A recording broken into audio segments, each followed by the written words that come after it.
realized that he had superpowers.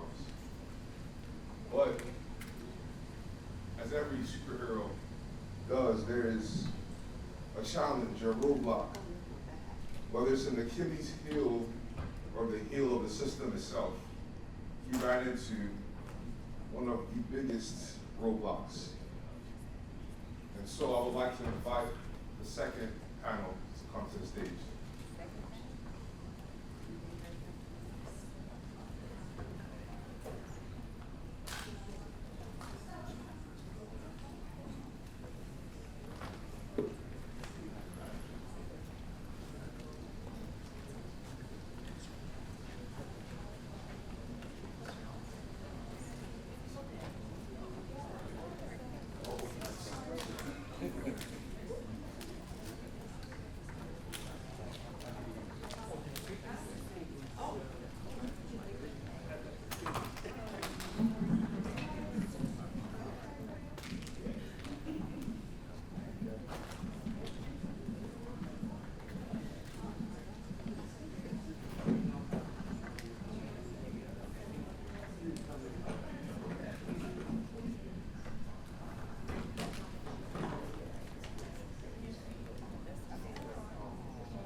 While our panel is getting situated, can everyone just kind of stand up? You've been sitting down for a while. Don't go anywhere, but just stand up. Spread. Yeah. Some of you, maybe a little younger than me, and maybe you don't need it, but stretch it out, okay. Feel a little better? We've been sitting for a minute. All righty. We're going to go ahead and get started and move on to our next panel, Beyond Repair. My name is Yolanda Sonnier. I'm the Deputy Director at the Maryland Commission on Civil Rights. I have the pleasure of leading this panel, and I know that it was mentioned superhero Freddie, but one thing that I would say is we talk about Baltimore, and the panelists before us were fantastic, and I appreciate all the insight that they provided. There were a couple of panelists that I call implants. They weren't originally here, but have decided to make Baltimore home. I am likewise that person. I came to Baltimore for school and then never left. And one of my brothers said to me, because when you talk about Baltimore, unfortunately, one of the things that comes up is crime. What comes up is how do we address the crime issue, and how do we welcome people back in that are considered returning citizens. When I first moved to Baltimore, I'm originally from Inglewood, California. I was born and raised, grew up, left to go to school. One of my brothers said to me, well, if you wanted to be around crime, you could have stayed home for that. When I moved to Baltimore, because he had watched and read the book, The Corner, and then my husband is from Baltimore, and so when we go, I say I have two homes, it's Maryland and it's California. When we would go to California, and people would hear where my husband was from, they was like, oh, The Wire, and that was what everybody saw in the image that people have about Baltimore, but they don't know about all the other beauty and history that comes with Baltimore and with Maryland. But we do have to have that conversation. And we have a panel here that comes from different subsects of our community and has a wonderful insight to provide. I'm going to give each of them the pleasure of introducing themselves and tell us name, where you are representing, and what do you do. So can we start at the very end here? You should have been prepared if you knew I was going to do it.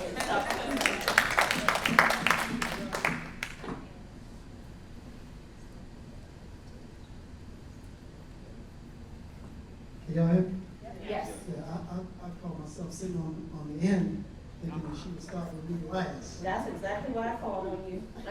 Let's go. My name is Anthony Muhammad.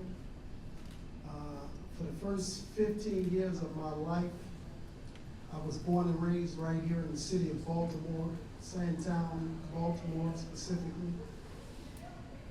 The next 30 years of my life, 29 years, 7 months, and 29 days specifically, I served in the Maryland prison system. Because at the age of 15, I was arrested for 2 homicide charges right here in the city of Baltimore. Approximately 2.5 years ago, I was released under a new law that passed called the Maryland Juvenile Restoration Act that allowed individuals who were convicted and sentenced as juveniles to petition the court for a modification of their sentence. Originally, I was sentenced to life plus 20 years in prison, served that 29 years, 7 months, and 29 days before being released under the JRA. Over the last 2.5 years, I've had the great honor and privilege of being engaged in 3 principal works of activity. First and most importantly, I am an advisor with the ACLU of Maryland. I have the great honor and privilege of working under the senior staff attorney at the ACLU of Maryland, Mrs. Sonnier. And with her, we facilitate the Maryland Parole Partnership, where we recruit, train, and assign attorneys, law firms, legal clinics to represent individuals in the state of Maryland who are serving life sentences at their parole hearing. I'm also a community engagement specialist with an organization by the name of We, Our, Us. If you live in the city of Baltimore, you should be familiar with that organization. If you are not, then I'm going to question your familiarity with the city. But We Are Us is a community engagement organization whose principal aim, goal, and objective is to save lives in Baltimore City. And lastly, I am a youth mentor with an organization by the name of Baltimore Brothers. I am the lead mentor for our program at Booker T. Washington Middle School. That is who I am and what I do.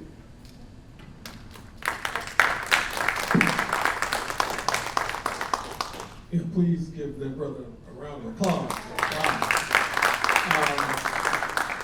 I plan to streamline my background a little.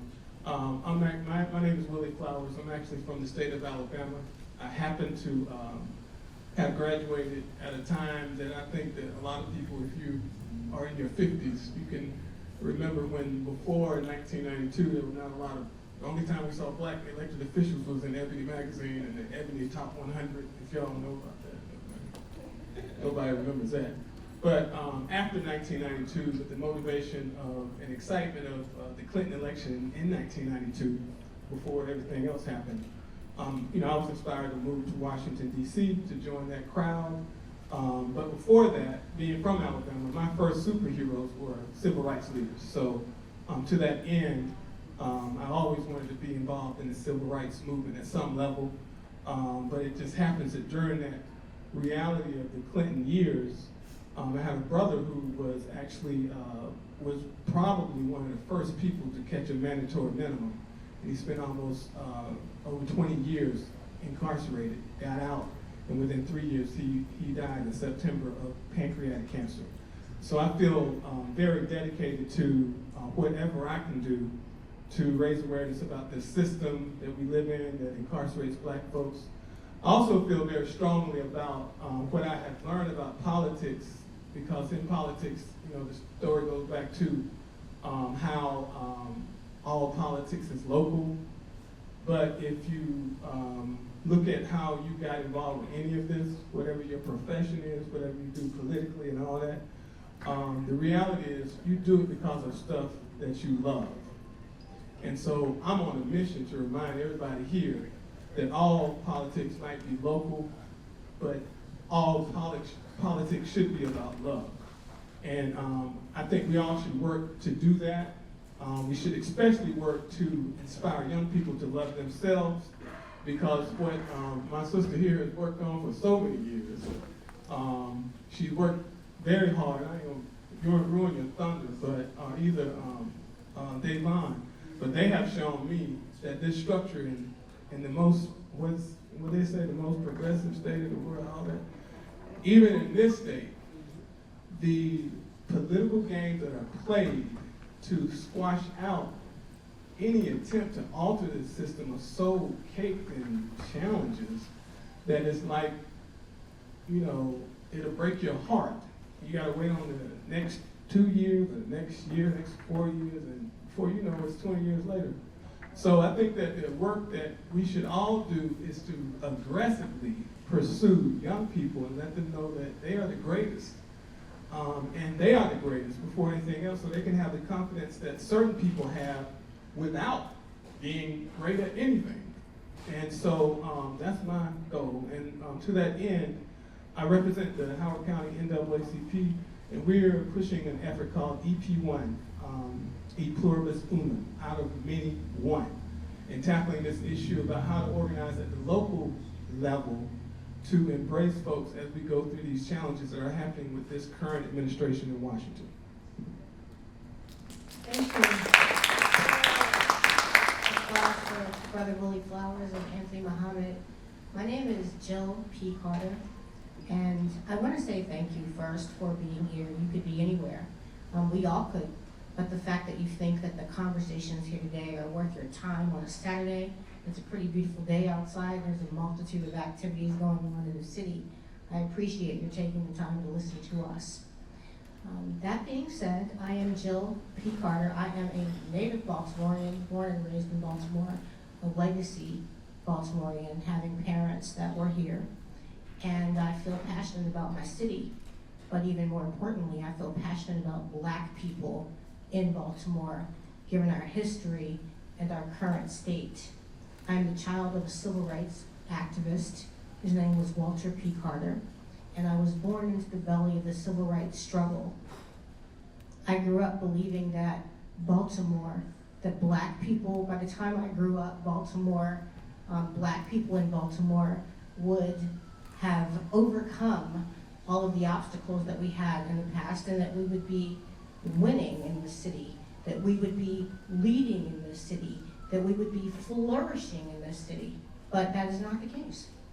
And so, until recently, I was a member of the General Assembly in Maryland. I was 6 years in the Senate of Maryland and 14 years in the House of Delegates. And for that entire time, at the forefront of everything that I fought for was this idea that Black people would have justice, equality, equity, fairness, and opportunity in my city and state. And so I spent all of my time fighting for that. And in the midst of that, one of the issues was this idea that Maryland automatically charges children as adults. Maryland automatically charges children as adults in 33 different enumerated offenses. And I believe, and I could be wrong by a year or two, I think the first time I sponsored a bill to stop the automatic charging of youth as adults was probably around 2010. I think it was about, 15 years ago, I'm not sure. I was in the House of Delegates, and I actually thought it was a no-brainer. I'm like, okay, so children can't marry, they can't contract, they can't vote, they don't have any rights that go along with being adults, so everybody's gonna realize that we're doing this heinous thing and we're gonna change it. But not the case, and here 15 years later, my first time in many years not in the General Assembly this session, and even efforts in 2025 to stop this heinous, barbaric practice of automatically charging children as adults has not passed, even in a watered down version. And so I think that, my whole purpose of being here and wanting to talk about these issues is much deeper and goes much beyond anything we're going to talk about today. It goes to my desire to have people of goodwill and people that believe in justice and equity to stop acquiescing to inadequate politicians and politics that do not serve us and don't promote equity for Black people, in particular, but all people. And that's not what we have in Maryland. We are the worst state in the whole country on this issue, notwithstanding what you guys think about us being a progressive state. So what does that say to you? If we are progressive in a number of areas, but when it comes to incarcerating Black children, we are the worst, it should really speak volumes for you. Thank you.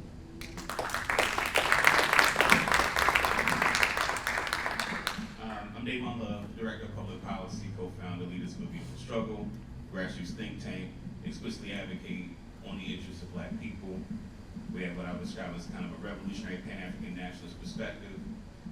We come to that because many of us who were the founders of LBS had our formative experience in policy debate.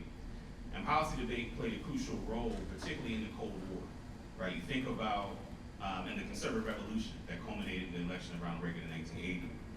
And so when you think about the importance of the necessity for the intellectual firepower that the conservative revolution was able to marshal in response to the liberation movements of the 60s and 70s, right? Civil rights movement, Black Power movement, fight against the war in Vietnam, you know, gay rights, women's rights, all of that stuff, that there was the intellectual architecture that served as the foundation for responding to it. So I come out of an activity where there was an intellectual and academic innovation out of the Pan-African Studies Department at University of Louisville that established a debate team to challenge the research methodology and pedagogy within traditional academic debate that was highly white and elite. And we were, you know, in 2008, we borrowed heavily from what University of Louisville did when I was a student at Towson. My debate partner and I in 2008 won a national championship, making arguments rooted in the kind of radical Black scholarship that was the genesis of what University of Louisville did. I mention that because we were intellectually incubated from a perspective that I don't think is often present in our mainstream political conversations and in the advocacy arena. And that perspective goes like this. As people of African descent, enslavement, what some call the Mustafaa, was an act of war against Black people. And I'm really clear that we are prisoners of war in the United States. As a people, we don't own any of the major machinery necessary to manage a civil society. We don't own major ownership within telecommunications, our food distribution systems, talking about law enforcement, all these major industries. We don't control or own any significant stake in any of those industries.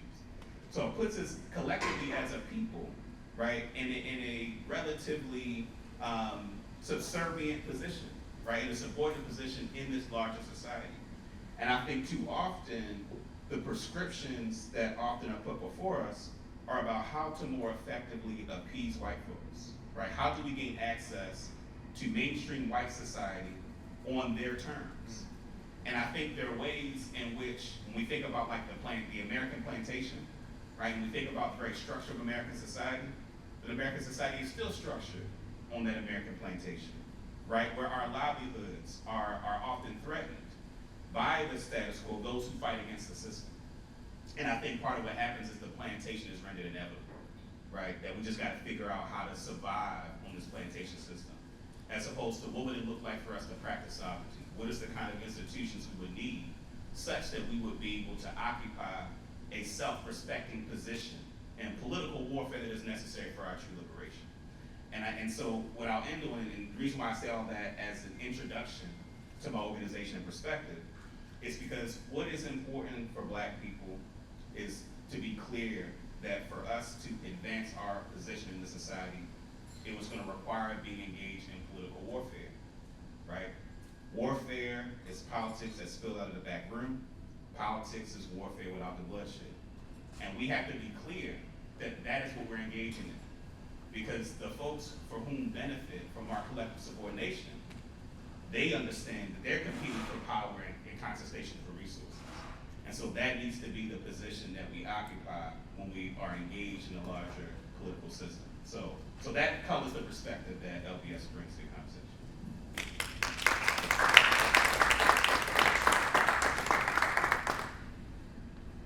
I just want to continue this conversation, but I'm Mustafaa Madyun. I'm the Senior Advisor to the Secretary of the Department of Juvenile Services here in Maryland. I'm actually a native Washingtonian. I'm from Washington, D.C. I am a youth development specialist, and my role at DJS is to make sure that all of the systems, all of the infrastructure, everything that we do with young people is done from a youth development perspective. And basically what that means, or what that is akin to, is the work that I've done over the past 40 years now. I've been the lead facilitator on a national curriculum called Advancing Youth Development.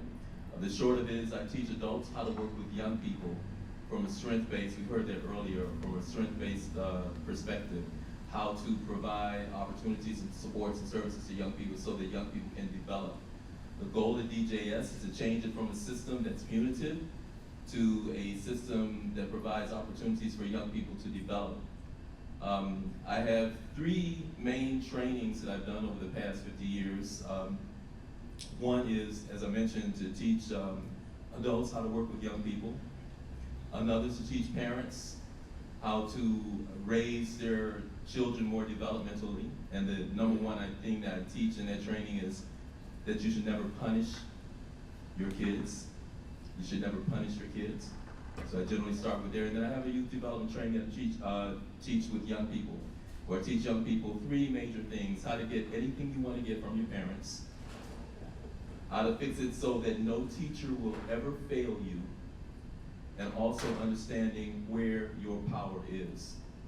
And every time I've done that, I've seen a radical change in terms of young people and how they operate, how they interact. That particular training for young people is called Advancing Youth Development for Young People, Navigating Adult Relationships, teaching young people how to navigate their relationships with the adults in their lives by understanding what the needs are of adults as well as what their own developmental needs are, and how to go about getting those particular things met. The last thing I'll say is I'm sort of borrowed and snatched out of Washington, D.C.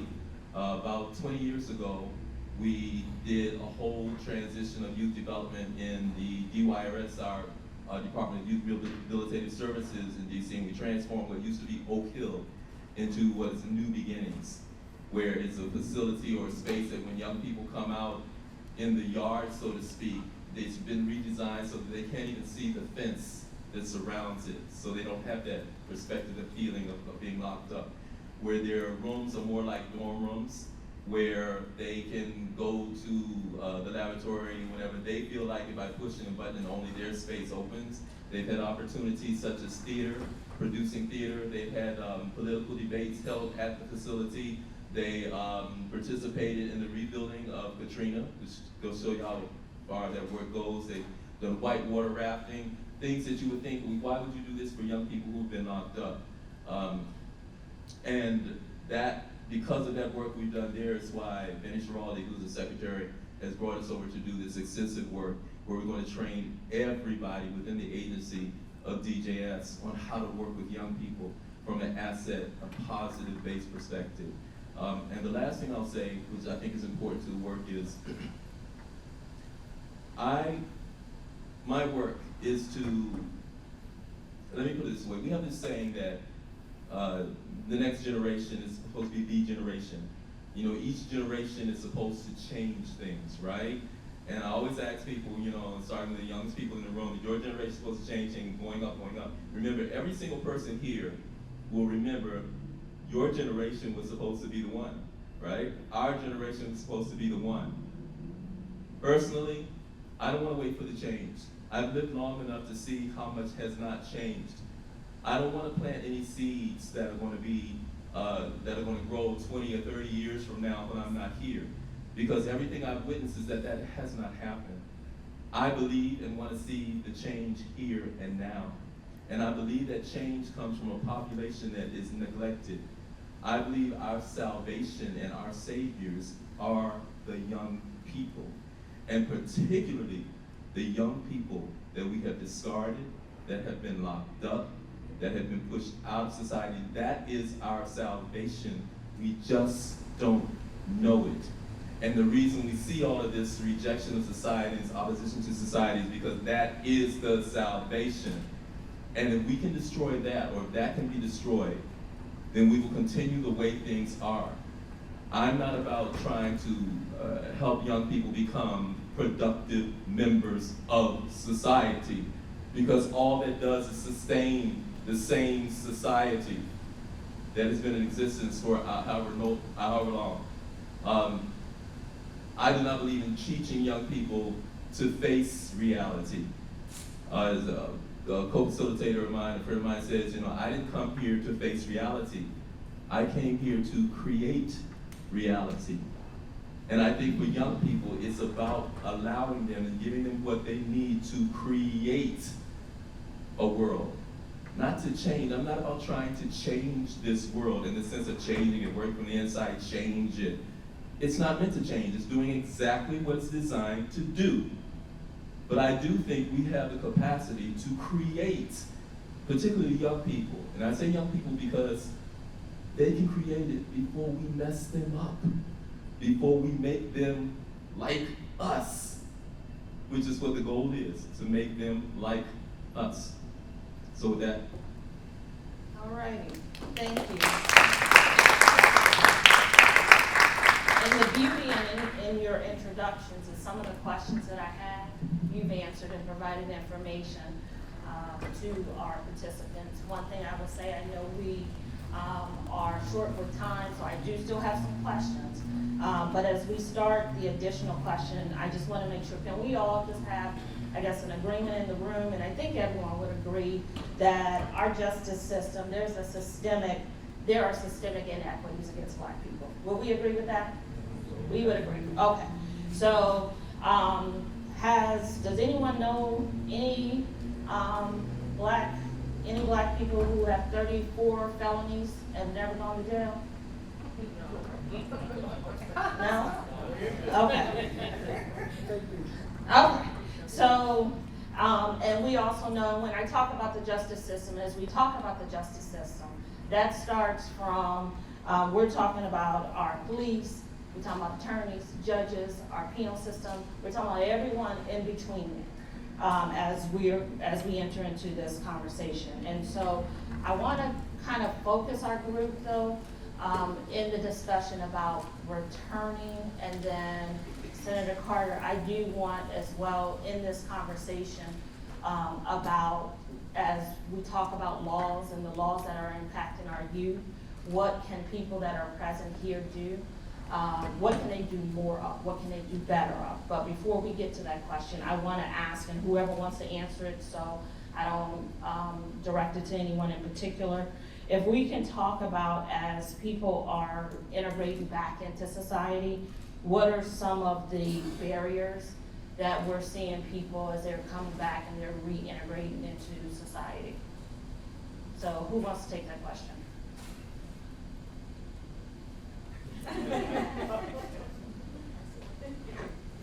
Well, I'll warm it up. But the reality is, I think, particularly in the last 30 years, people have been incarcerated with the intention of them never coming back. And I think in the last several years, because they're coming back, and we've seen this high rate of recidivism, that there has been this effort to put in place pre-release systems, as well as what is being called reentry now. And I had a conversation with Dr. Adams at Bowie State University, and they have a program, they're doing an event today, I think. And they have a program specifically, and what he's discovered is, in his conversations with people on the other side, is it's not so, because of the effort to do reentry, they don't feel like they were ever a part of the community in the first place. And so now we have that challenge. And so I think that the reality is, like I said, these tough on crime laws, these mandatory minimums were put in place like to make people disappear.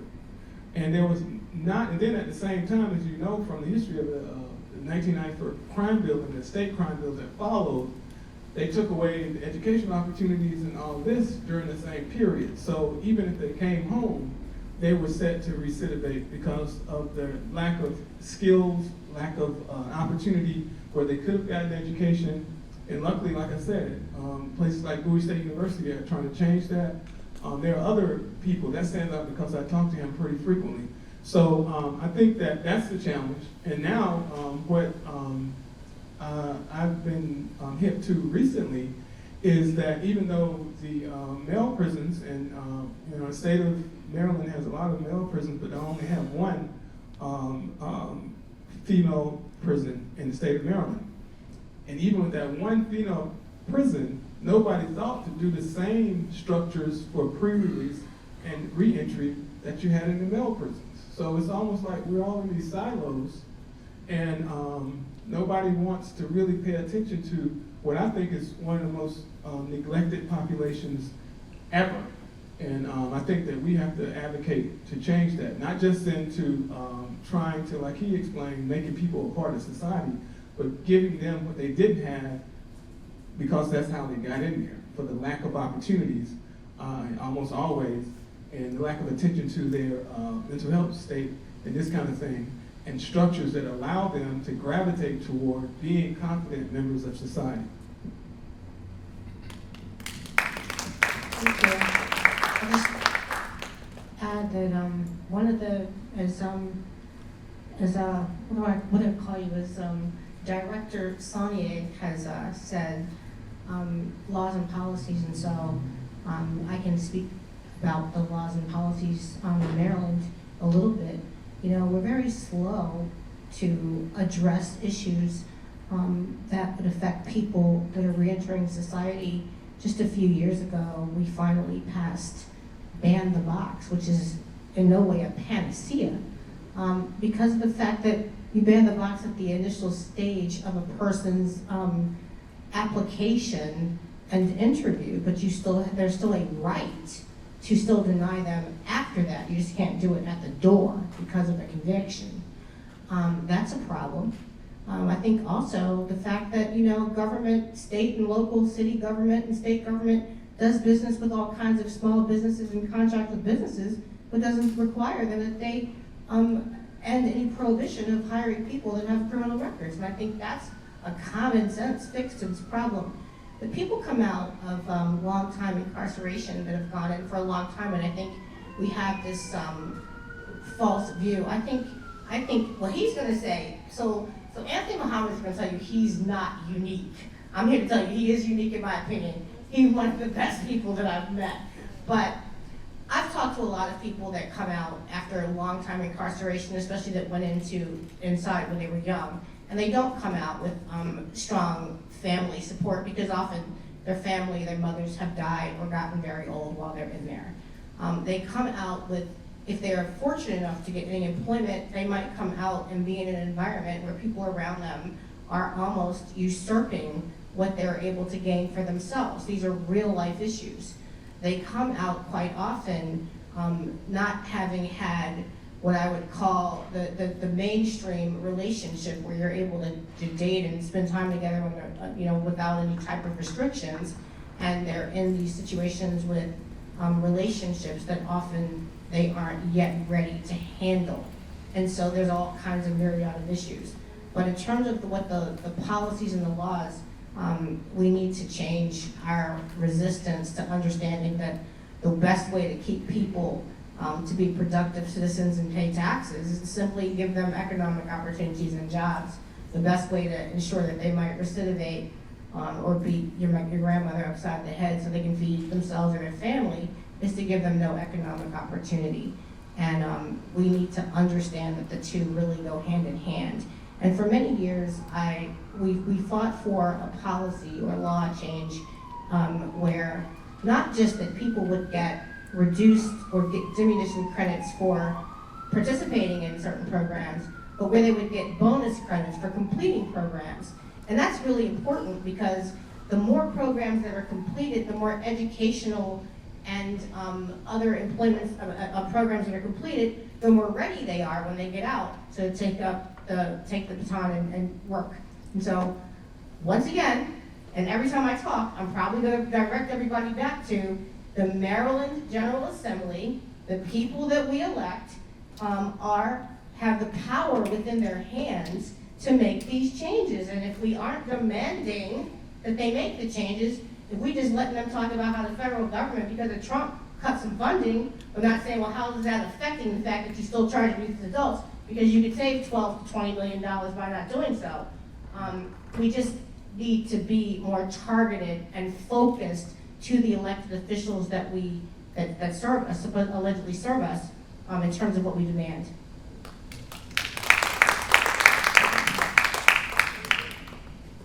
Okay, I'll go next. The challenges, as we know, are many. Sometimes when young people come out, they're going back to the same environments. They're going back to some of the same family situations, which are not always favorable. And when they go back, they're going back without having any sense of development. And when we say development, in youth development, we mean two things. That there has been a growth and realization of self-awareness and development in who they are, a sense of identity, and in the sense of ability. So I'll give the solutions to that, as well as that while we have young people, that there should be opportunities for them to increase and have awareness of who they are, because they don't know who they are, their full capacity, and what they can do, and their sense of self. They go back, and again, the repeat environment is the same. If there's nothing new that they learn or they develop in sense of employability, physical health, mental health, self-awareness and spirituality, cultural ability, if there's nothing that's done while inside, then they go back the same. We always say that young people do not develop unless they do something. Our systems are set up so that we are always acting on young people. We have treatment, we have information, we have education, we have all of these things where we're telling young people how they should be and what they should do. But we have very few things where they're actually doing stuff. That's why it's important that they have opportunities to do things. Imagine if when young people went back, they were able to start community gardens. They were able to go back and contribute to the community that they came from. And when they do go back to the community again, employment opportunities.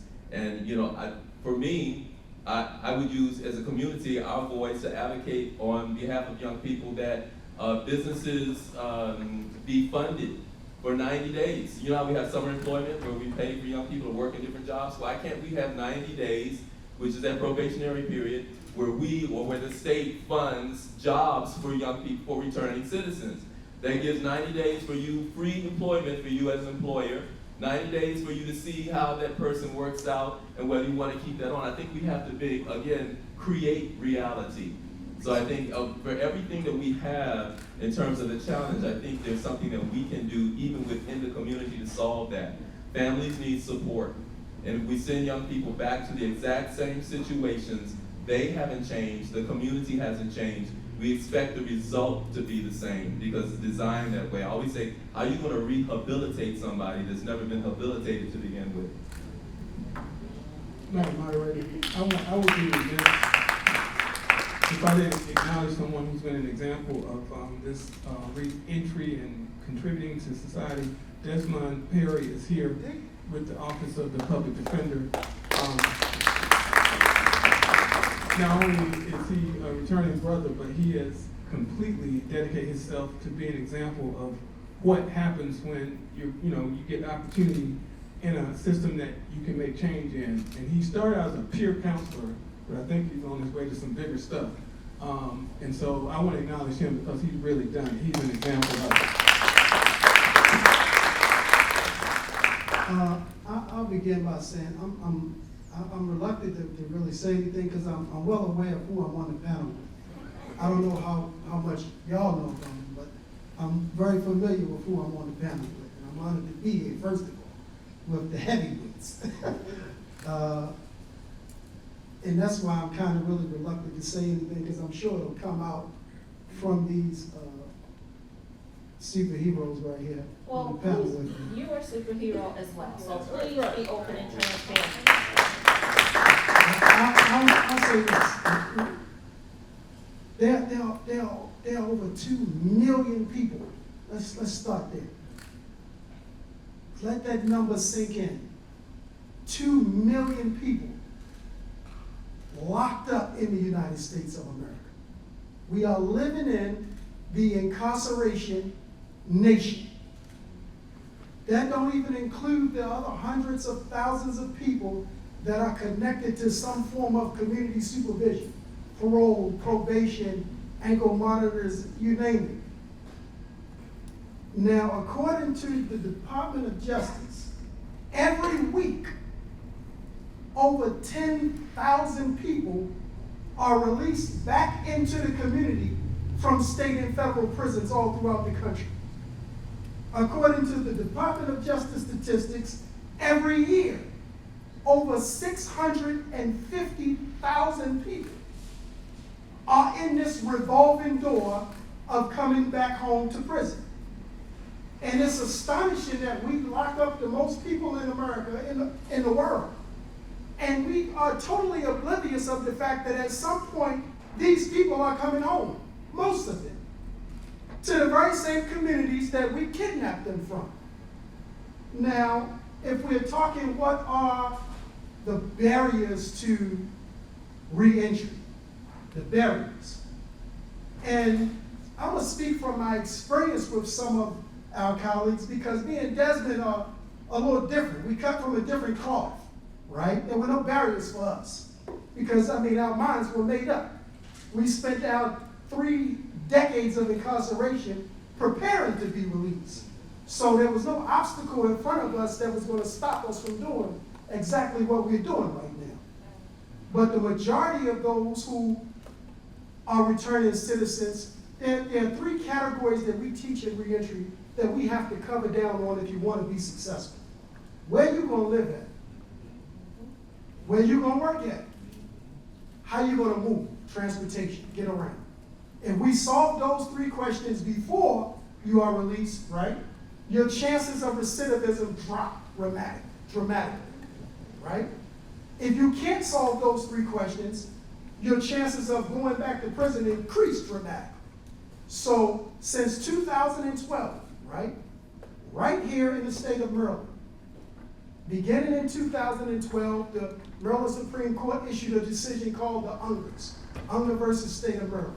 That basically ruled that an instruction from the 80s was all wrong.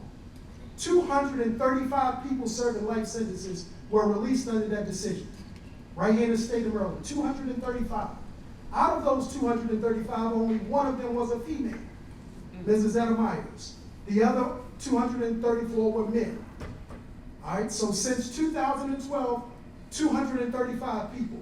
In 2021, the Maryland General Assembly passed the Juvenile Restoration Act, where hundreds of people who are serving life sentences convicted as juveniles have been released back into the community here in the state of Maryland. All throughout the state of Maryland, different jurisdictions have released juvenile lifers, people who were sentenced as adults for juvenile crimes, right? In that time, the recidivism rate for this group of people is less than 4%.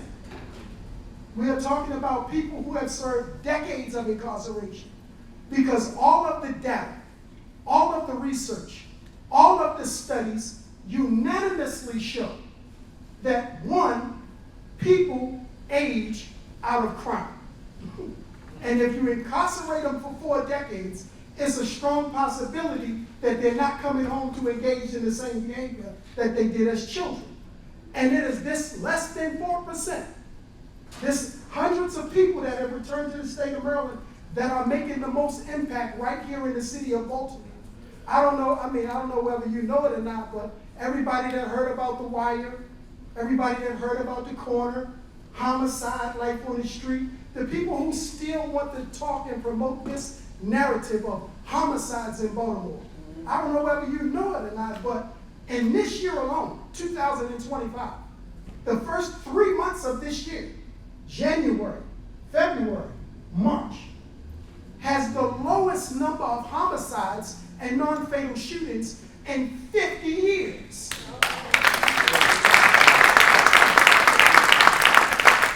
And that narrative is not new. It started in 2023, continued in 2024, and is off to an incredible start in 2025.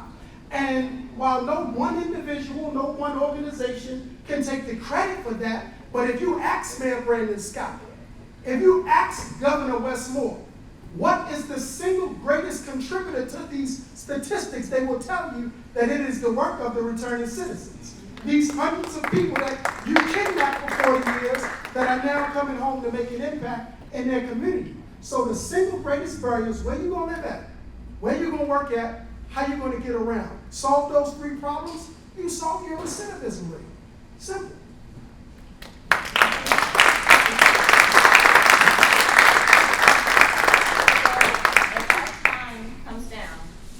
You get the option to answer 1 or 2 questions. You're not gonna answer them both. You wanna answer one or the other, okay? And you get to choose which one.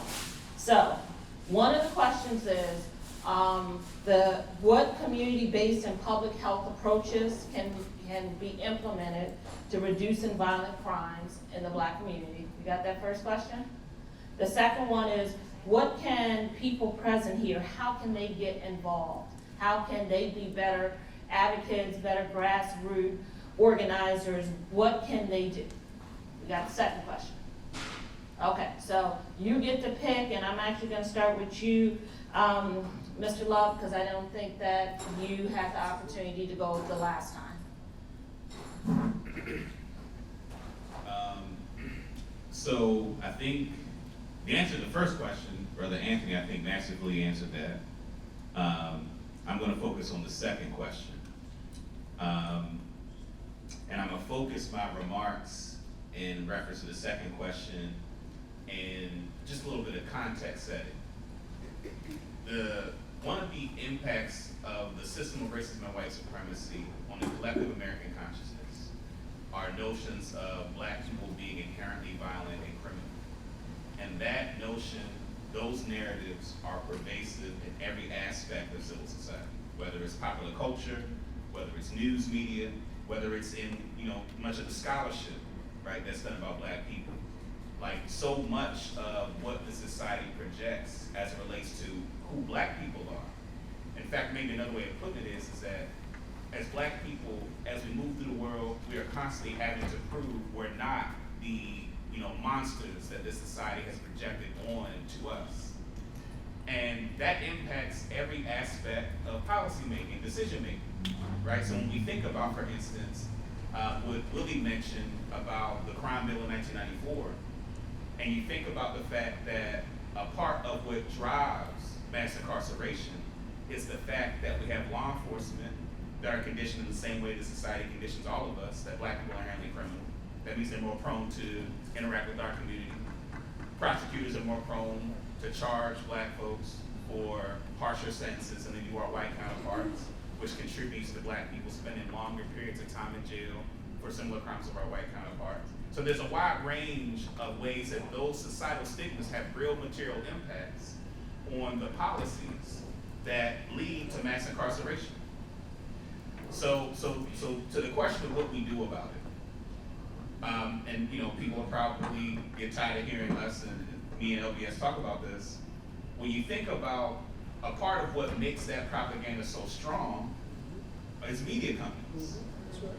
So Sinclair Broadcasting, Fox 45, right, has been committed to an agenda of projecting narratives of Black people as inherently criminal. And the way they do that is they take individual instances of brutality and they loop them over and over again, such that we associate, particularly in this context, Black kids with violent crime, right? So they don't come out and say, oh, these kids are inherently savages. But what they know is they know the societal propaganda enough to know that they show that same video of a couple of Black kids beating up somebody in Harbor East, and they know that if you play that over and over and over again, that's going to help then support the kinds of policies that support the right-wing agenda of Sinclair Broadcasting, right? And we have to be clear that there are constituencies that resonate with people who say, and they don't say it directly usually, but with people who make the point, we're going to lock up more of these Black kids, right? Even if you think about the way, for instance, people will talk about Black kids being at the harbor, or you hear the way Black kids are talked about when they're in the county, right? Like, there are all kinds of very subtle nuances of rhetoric that are complicit with the notion of Black people being inherently criminal. So Senator Carter mentioned some of the policies that we worked on, you know, stopping the automatic charging because adults, and, you know, organizations like myself and many others, you know, have put out, you know, action alerts to try to get people to reach out to their legislators to push back on some of these policies. So that's the simple kind of easy thing I think folks can do. It's simple. But I'm mentioning Sinclair Broadcasting because I think it's really important that we have to have a conversation in our community about the way those media narratives contribute to how, in our community, we talk about our own people. And there's a way that unfortunately many of us are complicit in the demonization of young people that then allow us to tolerate the inhumane conditions that young people are subject to. So if you think about, for instance, automatically charging as adults, fiscal year 2024, there were 529 young people who were in adult prisons, charged as adults, who were weighed back down to the juvenile system. The reason why that's important is because I'm not just saying there was 529 that were in the system, you know, in total.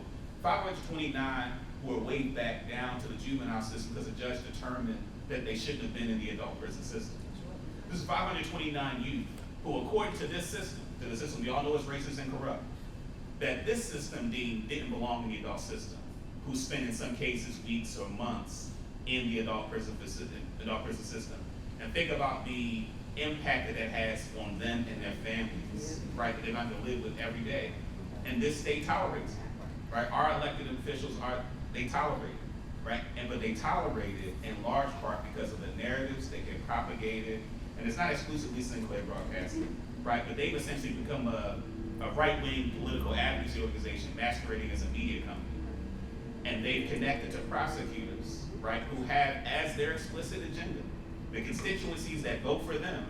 They like the dog whistle, we're going to lock up more of these black kids, right? And unfortunately, Fox 45 has a huge listener base, not just in Baltimore City, but around the region.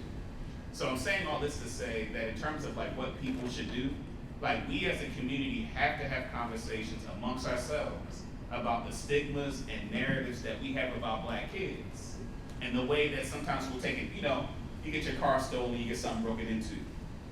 And there's a way that becomes all these black kids. And you have to think about what impact does that have when those individual, real incidences, this isn't to say that, you know, kids don't do things that are harmful, but to take the handful of instances where kids commit a crime and then make that what all these black kids are. People need to be clear that that actually has a real material impact on the policies of this state. And as we talked about youth charged as adults, the attitude of black kids being inherently criminal, again, using that same tactic of using the worst examples, is why it is that so many hundreds of kids are in the adult prison system. And we have to wonder, what message does that send to them, right? What message does it send to black kids that there's a tolerance for the kinds of brutality that the system puts on them, that they watch adults essentially allow to happen? So I think we need to, so we need to have a conversation about making sure we can push back against those media narratives. Thank you. And as before you get ready to answer, I give Mr. Love more time because he didn't get the opportunity to answer the other question. Keep it brief, we got it. Keep it brief, thank you, because we do want to allow questions and answers because it is a community conversation. And so I do want community to be able to ask you questions, so let's keep it brief. I don't want to have to do Sandy and over, so let's go. Since I gotta keep it brief, no long narratives, based on what Dayvon said, boycott Fox 45. Seriously, and as a person who's been the recipient of their venom, hostility, and lies, and for the record, everything you see in the news is not true. Literally, I had to sit there for the last 2 years until I stepped down in January, watching Fox 45 on a daily basis, not just tell lies about what the laws are, but actually me personally. So what they do is harmful, damaging, and what is confusing is that if you have something that you're involved in that's good in the community, they might sweep you up and bring you in and put you on TV, and then you're all happy, and you're like, oh, Fox 45 is not against black people. Excuse me, they are. So don't be confused just because they might do something for you personally. That's a strategy. Number two, Dayvon talked about the media. I want to talk about the sorry politicians, okay? And I can say that now because I'm not there anymore. But the reason that it's important, and it's really true, I'm no longer part of the sorry politicians, because they could change it and they don't. Okay? And Dayvon said it's because of the narratives. Excuse me. I sat there for more than 2 years and watched the Democrat leadership listen to blatant lies on the media and do nothing to counter it, not speak to it, not correct it. Why?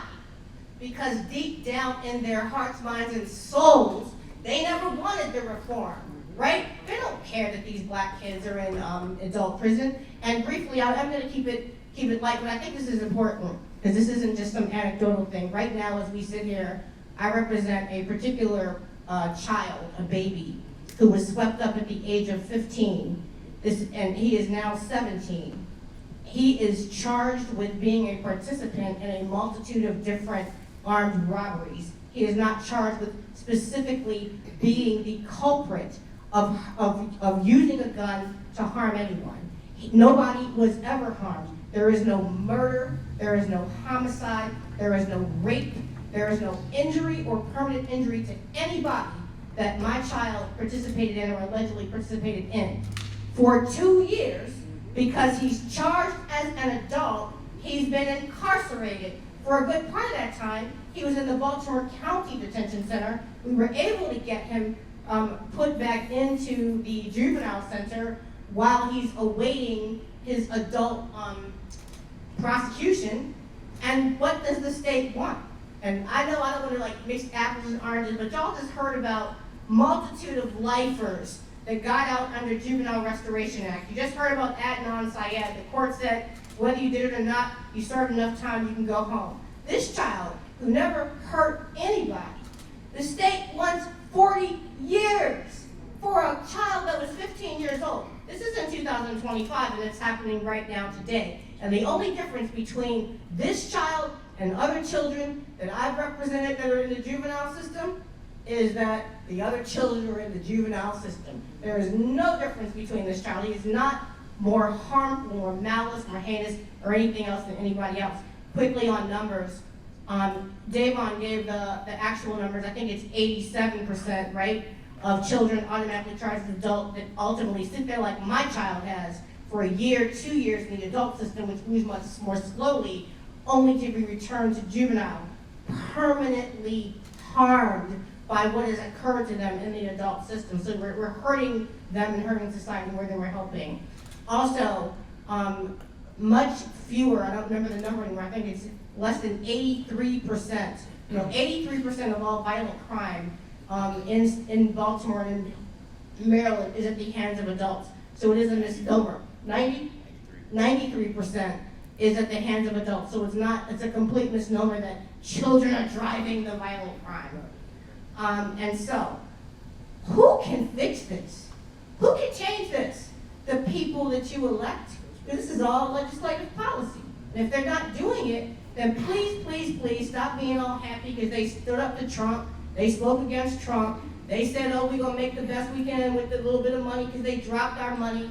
They're going to mess up the federal education system. All that stuff is important. But guess what? I'm not sure how much we can actually change or affect that. But what we have the power to do right here as the people is to affect the policies and positions that our elected officials take, the people we send to Annapolis. And that's my message to everybody all the time. If you ever reach out to any of your elected officials, I need you to stand strong and tell them that you need to do better by our children and do better generally about their way that they believe that some people are just always supposed to have less. And that's mainly us. So, Mr. Flowers, before you start, who has questions for this panel? So we have one. Okay, so, okay, we have two, so three. So please be mindful.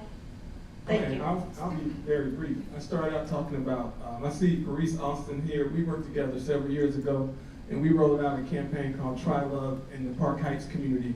And I'm still convinced that love is the answer. And what that looks like is how we empower young people from the beginning to love themselves so they have confidence in wherever they go and whatever they do, to the encouragement of people who don't think that we have a culture. Because our culture is love. In addition to that, the effort to teach children to read should be something that we dedicate ourselves to so they can understand everything else.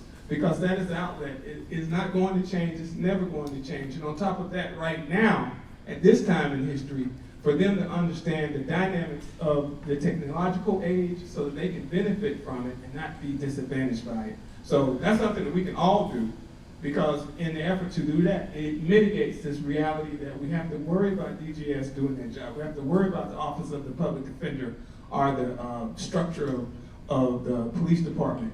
If we create opportunities for young people to have confidence in everything that they do when they step in the room, we don't have them in a system that's already stacked up for them to be failures.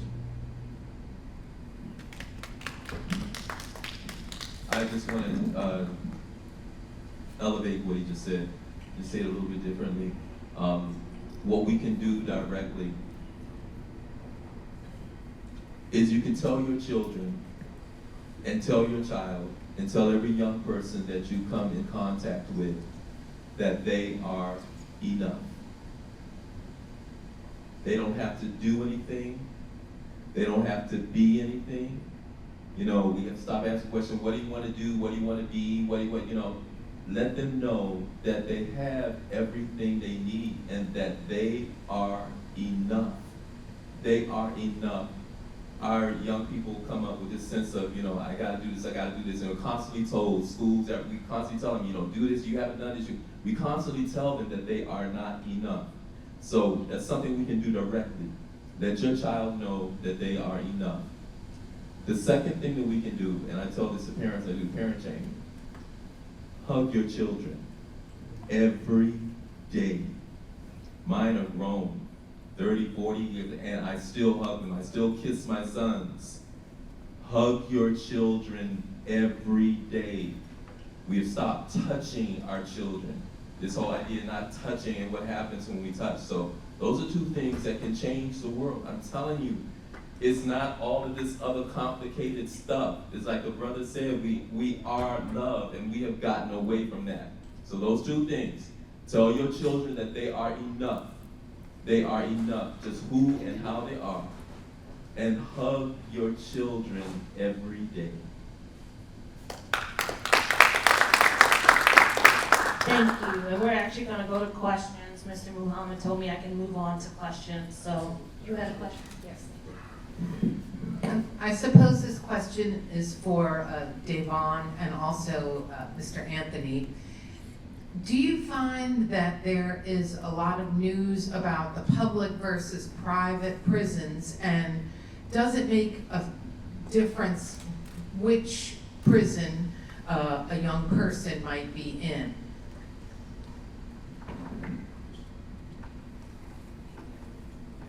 So I don't think that Maryland has private prisons for young people. And I think part of why that's important, a lot of the most mainstream narratives about pushing back against mass incarceration, I think has emphasized too much on private prisons and in the industry, because the underlying logic is, private prisons creates a profit motive in terms of incarcerating kids.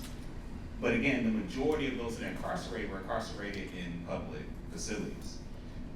What I want to say about that, and this is actually my biggest issue with the documentary, if y'all familiar with 13th, my biggest issue with 13th, with that documentary, is that I think in the effort of making legible this notion of the prison industrial complex through private prisons and the prison profit motive, I think it diminishes what I think is at least equally part of the driver of mass incarceration, and that is societal anti-blackness, right? That there is political currency that comes from a prosecutor telling, particularly in like suburban electorates, because a lot of those people that go to those suburban places, they're going to get away from Baltimore City, get away from DC, get away from black people, right? And so oftentimes that constituency, electorally, it is beneficial for a prosecutor. Someone like Scott Schellenberger, right? He's the prosecutor in Baltimore County, who in many ways is one of the chief advocates for mass incarceration, right? We think of someone like Rich Gibson in Howard County, right? Ivan Bates was elected in many ways on a mandate that was around tough on crime. So so in terms of the incentive around mass incarceration, again, it makes sense, the profit motive piece. But I think we have to be clear that there are constituencies where, in order for a prosecutor to win a race, they see it as politically advantageous to say, we're gonna lock it. And they don't directly say it, but to basically dog whistle, we're gonna lock up more black people. That's what gets Scott Schellenberger elected. My question is for Mustafaa, and this is in regards to the past vilification of returning citizens, specifically as we know Joel Castone, when he got the job to come work with DJS. So my question is, since that situation, have you all been continuing to work with returning citizens to help youth in the division right now? Most definitely. One of the things that Joel is doing right now is working specifically with preparing young people in terms of how they go before judges, what they say, preparing them to be able to represent themselves in ways that they can go back. And also, one of the largest initiatives that we have, and I'd say large in the sense of the number of young people that is affected, and its effectiveness, and how it stands out today, is Thrive, the Thrive Initiative, which is, again, mentors, returning citizens, and incorporating and engaging returning citizens, working with those young people that we have going back to community. I think that's even a stronger support than we have right now in communities, because they're also working not only with young people, but with their, I should say families, working with young people, but also working with their families. But most definitely we have continued that work. Joel is working strong in many places and setting up, even within the system, mentoring groups to work with young people going back. So that's key in terms of our initiative right now, working with returning citizens and young people out to go back into the community. So thank you for the question. My question is going to change the context just a little bit, but I have a daughter, and she was assaulted, and I found it really hard to, by an adult, I found it really hard to protect her, surprisingly. I'm like her mother, I should be able to do all the things. And that was when I learned that there were,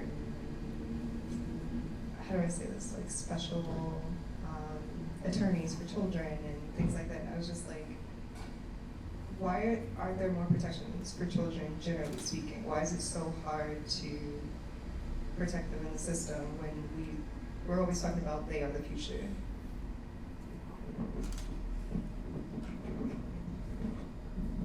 I'll just really quickly, I'll say this. Part of it has to do with, part of my training is a whole section called adultism. And the definition of adultism is all of those practices and assumptions that are based on the idea that adults are better than young people and have the right to act upon young people in myriad ways without their consent. Within our culture, what we've accepted from this white supremacy culture is that young people are our possessions as opposed to our responsibility. That we can say what we want to, we can do what we want to, they have to listen to what we say. Your mind, I brought you into this world, okay, and I'll take you out. You know, children ought to be seen and not heard. There's all of these things that because we were raised that way. So inside of us, there's this sense that young people are less. And because they're less, they're on the bottom. Look at funding for education as opposed to funding for everything else. Look at it's just, and this is my response to it, is because of how we see young people. We don't see young people as contributing members and meaningful members of society until they become like us, until they're 18. They have nothing to do. We don't see them. All of COVID, we didn't see them. You know, young people, we talked about we need to stand up when young people are tried as adults. But we need to stand up when our young people are being slaughtered in the streets by police officers. Why don't we? Same question. Why isn't there this loud voice? It's because of how what's been inculcated in us about young people and who they are. I'll just briefly say, I've said this a million times. Children neither vote nor finance campaigns. They are not a political priority.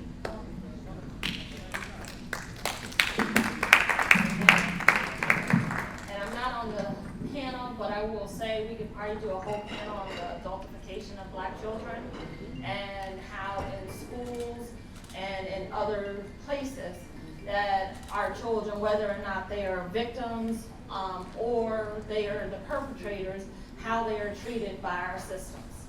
And so I think that was an excellent question, and thank you to the panel. And if we can give the panel a round of applause.